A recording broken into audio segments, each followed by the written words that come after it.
Okey, so untuk video kali ini pula, cikgu akan berkongsi subtopik selepas daripada keseimbangan terma iaitu muatan haba tentu. Okey, muatan haba tentu. Okey, so dalam tajuk muatan haba tentu ni, so subtopik ni dia antara subtopik yang utamalah dalam tajuk haba. Jadi memang soalan selalu ditanya tentang muatan haba tentu. Okey. Jadi mula-mula kita kenal dulu istilah yang ada dalam subtopik muatan haba tentu ni. Okey. Yang pertama kamu akan belajar tentang muatan haba ataupun heat capacity. Okey, heat capacity. Okey, simbol muatan haba ni menggunakan huruf C besar. Okey, capital C. Okey, C besar. Kamu boleh tengok kat sini lah. Okey, muatan haba C besar. Manakala untuk muatan haba tentu, specific heat capacity menggunakan simbol C huruf kecil. Okey, small c. Okey, jadi C besar untuk muatan haba, C kecil untuk muatan haba tentu. Okey, itu dari segi simbol. Okey. Kita tengok dulu dia punya maksud. Okey, kita mula dengan muatan haba dulu. Okey, kuantiti haba yang diperlukan untuk menaikkan suhu objek sebanyak 1 darjah Celsius. Okey, jadi isi penting yang ada dalam definisi ni dia adalah haba. Okey, kuantiti haba untuk naikkan suhu sebanyak 1 darjah Celsius. Maksudnya dia lebih kepada point dia boleh katakan ada dua je, iaitu haba untuk naikkan suhu sebanyak 1 darjah Celsius. Maksudnya berapa banyak haba diperlukan untuk kita naikkan suhu objek tu 1 darjah Celsius. Kan, contohnya kalau suhu objek tu daripada 27 dia akan jadi 28. Kan, kalau suhu tu 50 jadi 51. Maksudnya daripada suhu tu 50 naik jadi 51, berapa banyak haba yang perlu objek tu serap untuk dia naik. So itu dinamakan muatan haba. Okey, dia ringkas je muatan haba ni. Okey, jadi dari segi formula dia, okey, muatan haba C sama dengan Q bahagi delta theta. Okey, segitiga ni namanya delta ataupun nama lain dia kita namakan perubahan. Okey, perubahan suhu. Maksudnya muatan haba sama dengan haba bahagi berapa perubahan suhu yang haba tu berlaku. Okey. Yang penting dekat sini adalah formula ni kamu kena ingat. Okey, Q bahagi delta theta. Delta theta ni maksudnya perubahan suhu. Q ni adalah kuantiti haba. Manakala C ni adalah muatan haba. Okey, yang penting adalah kamu kena ingat dia punya unit SI dia. Okey, unit SI. Okey, jadi nak tahu unit SI, kamu kena ingat unit untuk setiap kuantiti yang ada dekat dalam ni. Okey, so kita mulakan dengan Q. Q kita tahu dia adalah haba kan. Okey, jadi bila haba unit dia mesti joule. Okey, unit SI dia mesti joule. Okey, delta theta. Delta theta ni dia sekali maksudnya perubahan suhu. Delta theta maksudnya perubahan suhu. Jadi unit untuk delta theta adalah darjah Celsius ataupun Kelvin. Okey, dua-dua boleh lah, nak pakai Kelvin boleh, darjah Celsius boleh. Jadi dari segi unit SI dia adalah joule bahagi darjah Celsius. Okey, ataupun kita naikkan ke atas, okey, dia akan jadi macam ni, joule bahagi darjah Celsius. Okey, ataupun kita jadikan J darjah Celsius negatif 1. Okey, so ini adalah unit SI untuk muatan haba, joule per darjah Celsius. Okey, sebab dia melibatkan haba bahagi dengan perubahan suhu. Jadi unit dia ada dua dia. Okey, boleh. Okey, jadi maksudnya untuk muatan haba ni kita hanya bandingkan berapa kenaikan suhu bahan tu dengan haba yang diterima. Okey, kita ambil contoh dalam gambar rajah ni. Okey, kalau kamu lihat ni, apa kamu bayangkan? Okey, kalau kamu dapat recognize bahawa ini adalah cerek air, cerek untuk memasak air, maksudnya lukisan cikgu ni okey lah. Kan, sebab ada setengah orang dia tak faham lukisan ni kan, dia ingatkan ni apa? Gelas ke apa kan? Okey, ni sebenarnya adalah cerek air, cerek untuk memasak air. Okey, so yang sebelah kiri ni, cerek ni diisi penuh dengan air. Sebelah ni, cerek ni kita isi separuh dengan air. Okey, dua-dua ni air yang sama. Okey, air kosong lah, air kosong. Okey, kita masak. Okey, kita panaskan serentak. Okey, bila kita panaskan serentak, okey, siapa yang akan cepat masak? Okey, kita tahulah. Okey, kalau kita nak masak air dengan cepat, kita masak air dengan kuantiti yang sikit lah. Okey, maksudnya isi padu air tu sikit. Jadi air yang sebelah kanan ni dia akan mendidih terlebih dahulu berbanding sebelah kiri. Kan? Belah kiri ni ambil masa yang lama sebab isi padu air dia banyak. Belah kanan ni ambil masa yang singkat sebab isi padu air dia sikit. Okey, jadi menunjukkan bahawa muatan haba yang sebelah kiri ni lebih besar berbanding sebelah kanan. Sebab yang ni dia perlukan haba yang banyak untuk dia menaik suhu dia satu-satu-satu. Maksudnya suhu dia naik daripada, contohlah suhu air ni katakanlah 25 kan. Jadi suhu air tu dari 26, 27, 28 sampailah ke 100 baru air tu mendidih. So yang ni ambil masa yang lama sebab banyak haba diperlukan untuk naikkan suhu air ni. Okey, kalau yang ni pula suhu dia suhu awal dia sama, yang ni 27, yang ni pun 27. So tapi yang ni disebabkan isi padu dia sikit, kuantiti air tu, isi padu ataupun jisim air tu kecil. So jadi peningkatan suhu dia cepat. Kan, contohlah kalau yang ni ambil masa mungkinlah 5 minit. Yang ni mungkin ambil masa 3 minit. Kan, contoh kan. Kan, sebab yang ni dia punya isi padu dia banyak. Jadi maksudnya haba daripada pemanas, haba daripada elektrik, jadi pada pemanas tu, so dia kena hasilkan haba yang banyak, barulah suhu air ni naik daripada 27 sampailah 100 baru mendidih. So kena ambil masa 5 minit. Tapi yang ni suhu sama 27 tapi ambil masa 3 minit sahaja baru mendidih, dah mendidih dah.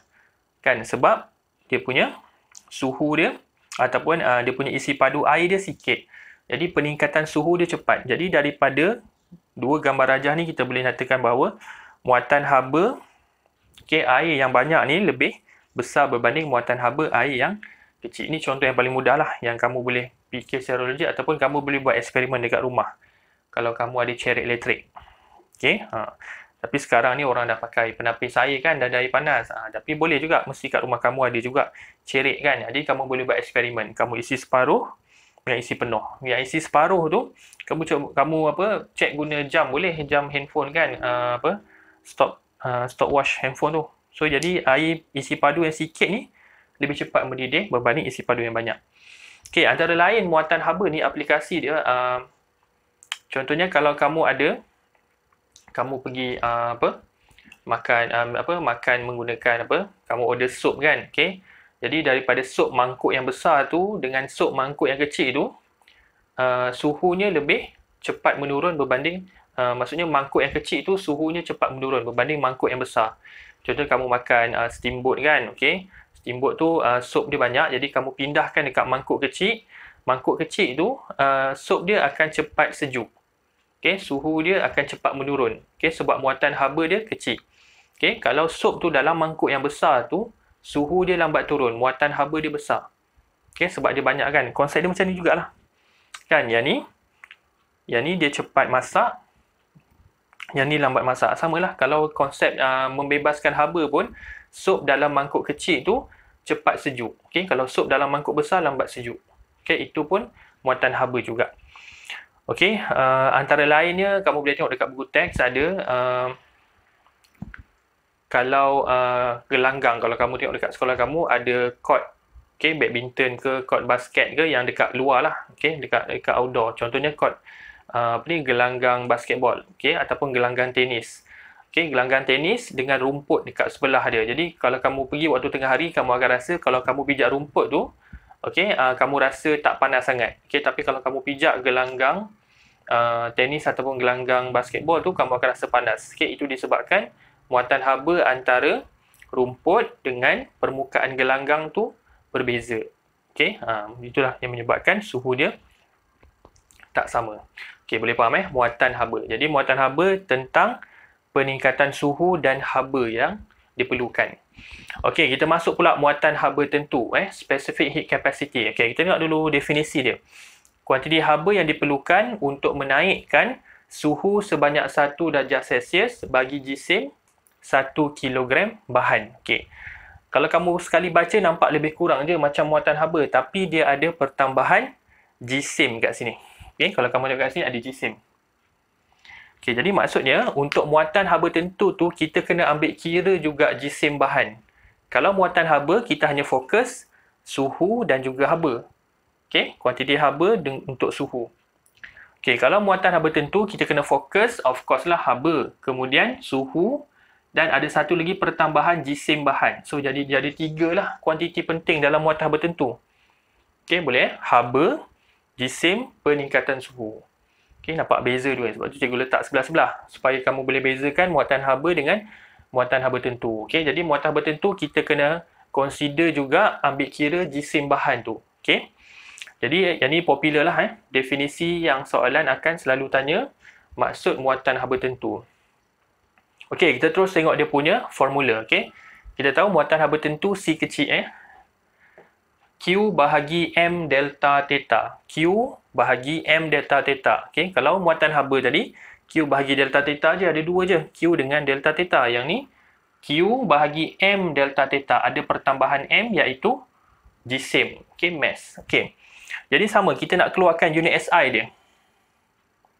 Okey, unit SI. Okey, jadi kita tahu Q mesti dalam joule. Kan, Q adalah haba, haba unit dia mesti joule. Okey, M adalah apa? Okey, kg, kilogram. Okey, delta theta adalah darjah Celsius. Okey, delta theta darjah Celsius, samalah kat sini. Okey, jadi Q dekat atas, M delta theta kat bawah. Jadi unit SI dia akan jadi joule bahagi kg darab darjah Celsius. Okey, joule daripada Q, kg daripada M, darjah Celsius daripada delta theta. Okey, jadi kita bawa naik kg dengan darjah Celsius ke atas. So, kita akan dapat joule kg negatif 1 darjah Celsius negatif 1. Okey, jadi unit untuk muatan haba tentu ni dia panjang sikit. Sebab dia ada 3 kuantiti. Okey, joule, kg, darjah Celsius. Jadi 3 unit. Okey, boleh Okey, sebab kamu dah tahu dah kerana ada pertambahan jisim. Okey, kita ambil contoh yang mudah. Kat sini cikgu dah bagi dah. Okey, 1 kilogram besi dengan 1 kilogram aluminium. Okey, macam mana kita nak faham dari segi muatan haba tentu ni? Okey, so kamu boleh rujuk kat buku teks. Okey, muatan haba tentu untuk besi 450, aluminium adalah 900. Okey, jadi maksudnya daripada ni kita nampak muatan haba tentu aluminium lebih besar berbanding besi. Okey, syarat dia mesti sama. Perbandingan mesti adalah 1 kg besi, 1 kg aluminium. Barulah kita boleh compare muatan haba tentu mana yang tinggi atau rendah. Okey. Jadi maksudnya, okey, bila kita bekalkan haba pada besi dan aluminium ni, okey, suhu besi ni akan meningkat lebih cepat. Okey, suhu besi akan meningkat lebih cepat sebab muatan haba tentu dia rendah. Kan, maksudnya besi ni perlu menyerap 450 joule haba, dia akan naik suhu dia. Okey, contoh cikgu bagi macam ni Okey. Okey, katalah suhu besi ni daripada 30 darjah Celsius nak jadi 31 darjah Celsius. Sebab peningkatan suhu dia kita kira berdasarkan 1 darjah Celsius dulu. Okey. Jadi maksudnya daripada suhu besi daripada 30 jadi 31, besi ni kena serap 450 joule haba sahaja. So maksudnya daripada suhu dia 30 jadi 31, dia serap 450 je. Maksudnya sikit. Kalau aluminium ni kita ambil sama juga, 30 darjah Celsius jadi 31 darjah Celsius. Aluminium ni kena serap 900 joule. Maksudnya aluminium kena absorb 900 baru dia naik daripada 30 jadi 31. Jadi maksudnya bila kita panaskan serentak dua-dua objek ni dengan haba yang sama banyak, kita akan dapati besi ni suhu dia meningkat lebih cepat. Nampak tak? Sebab dia hanya perlu serap 450. Dia serap 450, suhu dia naik daripada 30 jadi 31. Serap lagi 450, jadi daripada 31 jadi 32. Jadi sebab itulah suhu besi ni naik dengan cepat. Okey, kerana muatan haba tentu dia kecil. Manakala aluminium ni pula, dia kena serap 900. Dia kena kumpul dulu 900, baru dia naik 30 jadi 31. Kena kumpul lagi 900 joule, 31 jadi 32 dan seterusnya. Okey, jadi bila kita panaskan serentak dua-dua objek ni, besi ni meningkat dengan lebih cepat. Suhu dia meningkat lebih cepat. Aluminium dia lambat sikit. Nampak tak? Kan kalau kita bandingkan, dia akan 2 kali ganda kan. Maksudnya besi ni dah naik 2 darjah Celsius, aluminium baru naik 1 sebab dia 450, yang ni 900. Okey, faham jadi yang ni lah yang selalulah kita kadang-kadang menjadi kekeliruan dari segi muatan haba tentu ni. Jadi kesimpulan dia, muatan haba tentu ni, okey, kamu ingat ni je. Okey, kalau muatan haba tentu bahan tu kecil, dia cepat panas dan dia cepat sejuk. Okey, faham tak? Muatan haba tentu besar, dia lambat panas, lambat juga dia sejuk. Okey, maksud dia macam ni. Maksudnya, contohlah, besi ni dah sampai 50 darjah Celsius, kita hentikan dia. Suhu aluminium pun sampai 50 darjah Celsius, kita hentikan pemanasan. Jadi kita biar dia sejuk. Okey, jadi siapa yang cepat sejuk? Okey, jawapan dia besi juga. Sebab besi ni kena buang, kena bebaskan 450 joule, barulah daripada 50 turun jadi 49. Buang lagi 450, daripada 49 jadi 48. Maksudnya dia kena buang sikit dia dah turun, buang sikit dia dah turun. Kalau aluminium, okey, daripada 50 darjah Celsius, dia kena buang 900. Kena bebaskan 900 dulu, baru dia daripada 50 jadi 49. Buang lagi 900 joule, daripada 49 jadi 48.